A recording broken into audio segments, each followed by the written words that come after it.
আমি কাজে ছিলাম, আমাকে ভয়েস করে বলেছে যে তুমি যে রুমটাতে থাকো সেই রুমটাতে আজকে যেও না, ওখানে ওরকম অভি আর একজন তার বউ রয়েছে, আর তুমি আমার রুমে এসে নক করবে, আমরা দরজা খুলে দেবো। তো আমি সেটাই করেছি।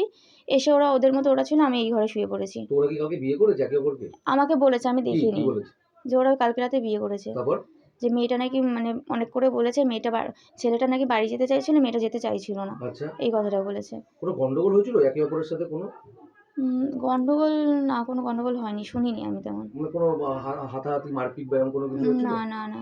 আচ্ছা, তারপর কি সকালে কি দেখলে? সকালবেলা আমি তো ওরকম ঘুমিয়েছিলাম। সকালবেলা এই বাড়ি যে পূজাদি বললো যে জানো ওরকম অভিদা মারা গেছে। তো আমি ভাবছি হয়তো ইয়ার্কি টিয়ার্কি মারছে, আমরা নিজেও হাসাহাসি করছি। তো তারপর দেখলাম সত্যি। আতঙ্ক লাগে, ভয় ভয় লাগছে ঘটনা?